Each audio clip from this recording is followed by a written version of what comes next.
राज्यभरातील 12 जिल्हा परिषदा आणि 125 पंचायत समित्यांसाठी आज मतदान। 7438 उमेदवार निवडणुकीच्या रिंगणात। मतदानासाठी निवडणूक यंत्रणाही सज्ज, पोलीस बंदोबस्त तैनात। सुनेत्रा पवारांच्या शपथविधीचा वाद निरर्थक आणि चुकीचा। रामदास कदमांच्या वक्तव्यावर मुख्यमंत्री फडणवीसांची टीका। दादांची राख विझण्याआधीच सुनेत्रा पवारांनी त्यांना शपथ घ्यायला लावली असं रामदास कदमांनी वक्तव्य केलं होतं।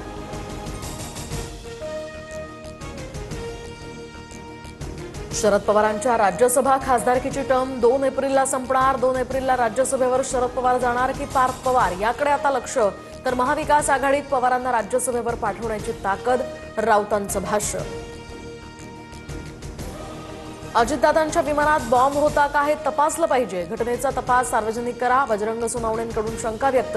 तर या ठिकाणी बॉम्बचा संशय म्हणजे गलिच्छ राजकारण। सुजय विखेंचा जोरदार हल्लाबोल। दादांच्या अपघाताची चौकशी जलद गतीने सुरू। चौकशीमध्ये काही आढळल्यास सरकार कारवाई करेल, मंत्री संजय शिरसाट यांची माहिती। दोन्ही राष्ट्रवादीच्या विलीनीकरणाच्या वक्तव्यावरून जितेंद्र आव्हाडांचा यू-टर्न। तर विलीनीकरणाच्या कुठल्याही चर्चेमध्ये आम्ही नव्हतो, त्याबाबत मला काहीही माहिती नाही, आव्हाडांचा यू-टर्न।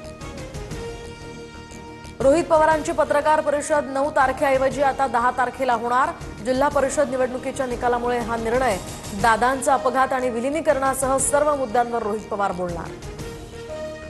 एप्स्टीन फाईल्समध्ये मोदींचं नाव वारंवार येत आहे। संजय राऊतांचा मोदी सरकारवर निशाणा। तर आम्ही पाटकर फाईल काढली तर तुम्हाला तोंड दाखवता येणार नाही, नवनाथ बन यांचा राऊतांना इशारा।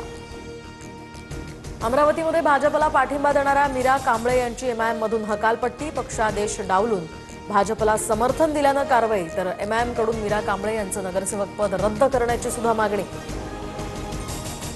लाडक्या बहिणींना ई-केवायसीच्या दुरुस्तीसाठी 31 मार्चपर्यंत मुदतवाढ। ई-केवायसीमुळे रखडलेला लाभ लाडक्या बहिणींना मिळणार।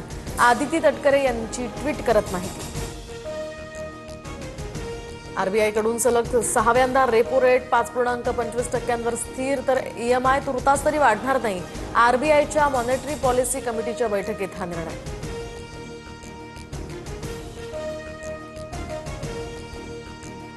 सर्वसामान्य नागरिकांच्या खिशाला कात्री लागण्याची शक्यता। 2% भाडेवाढ करण्याचा एसटी महामंडळाचा सरकारला प्रस्ताव। मात्र अद्याप या प्रस्तावावर कोणताही निर्णय नाही।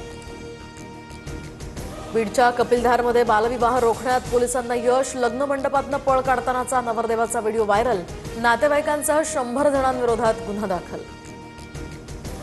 कॅब आणि रिक्षा चालकांचा आज देशव्यापी बंद। तर ओला, उबेर, रॅपिडोच्या मनमानी भाडे आकारणी विरोधात बंदची हाक। 11 लाख ॲप आधारित रिक्षांची सेवा यामुळे कोलमडणार। अंडर 19 वर्ल्ड कपमध्ये टीम इंडियाचा ऐतिहासिक विजय। वैभव सूर्यवंशीची तुफानी खेळी आणि युवा गोलंदाजांची धार।